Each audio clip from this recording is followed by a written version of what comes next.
Assalamualaikum warahmatullahi wabarakatuh. Halo sahabat cerita kehidupan. Apa kabar kalian semua? Syukur alhamdulillah kita bisa berjumpa lagi di channel ini. Salawat dan salam selalu tetap tercurah kepada junjungan kita, Nabi besar Muhammad Sallallahu Alaihi Wasallam. Tidak lupa kami sampaikan salam sehat, salam sejahtera. Semoga kita semua tetap dalam lindungan Allah Subhanahu wa Ta'ala.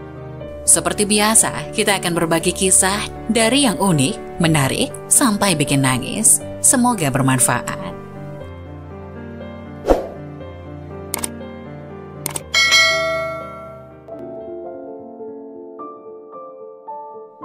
Kisah nyata Mati Suri hampir mendapat azab pedih karena perbuatan ini di dunia. Kondisi Mati Suri sampai saat ini masih menjadi misteri dan erat kaitannya dengan perbuatan selama di dunia. Fenomena mati suri yang cukup langka ini pernah dialami Abah Hadi, pemuka agama yang berasal dari Lampung Timur. Dalam istilah medis, mati suri biasa disebut Lazarus Syndrome, sebuah kondisi kembalinya fungsi jantung dan pernapasan. Sedangkan menurut agama, mati suri adalah kondisi ujung tali roh terlepas, tapi jenazah masih hidup karena ujung lainnya masih terikat. Mirip seperti orang tertidur. Saya mengalami mati suri itu 12 jam. Waktu itu saya mengalami kematian dan merasakan roh saya keluar dari tubuh. Ucap Abah Hadi, seperti dilansir mapaibandung.com dari kanal YouTube Aida Afifah pada Jumat 4 Maret 2022. Abah Hadi seorang penceramah di daerahnya merasakan saat mati suri yang mengerikan dan tak pernah dilupakannya. Narasumber dapat merasakan dirinya tengah dimandikan, dikafani, disolatkan, dimasukkan ke dalam keranda, digotong sampai pemakaman hingga kemudian dikubur. Peristiwa tersebut sangat nyata betul. Setelah jasad dikubur, saya mengalami kejadian yang sangat-sangat menegangkan dan menakutkan, tutur Abah Hadi. Menurut pengakuannya, saat di alam kubur, ia mengalami berbagai kejadian menakutkan yang tak pernah ia bayangkan sebelumnya. Saat saya menunggu malaikat mungkar nakir, itulah rasa yang sangat luar biasa. Cemas, takut, dan segala macam saya rasakan, ucap Abah Hadi.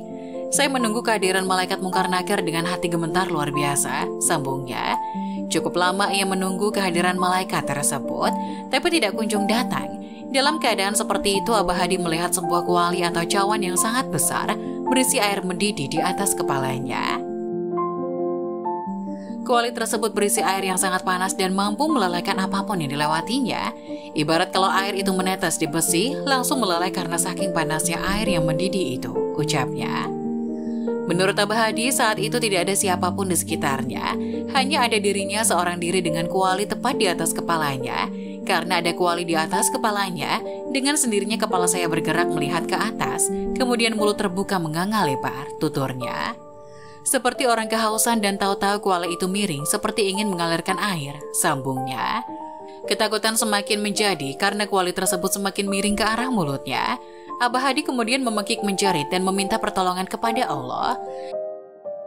Saat situasi semakin genting dan menegangkan, tak lama ia mendengar suara teguran berupa kutipan ayat Al-Quran surat Asy-Syaff yang artinya, amat besar kebencian di sisi Allah bahwa kamu mengatakan apa-apa yang tidak kamu kerjakan. Quran surat As-Saff ayat 3. Kenapa saya dapat teguran seperti itu? Saya teringat dan menyadari yang dilakukan di dunia dulu, tutur Abah Hadi. Selama ini saya senang ceramah dan khutbah mengajak kebaikan.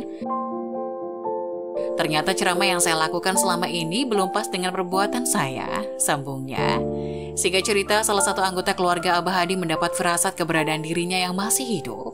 Mereka membongkar makam dan mengeluarkan dari dalam kubur. Saat saya sadar, semua orang tercengang campur takut karena posisi saya sudah dikafani.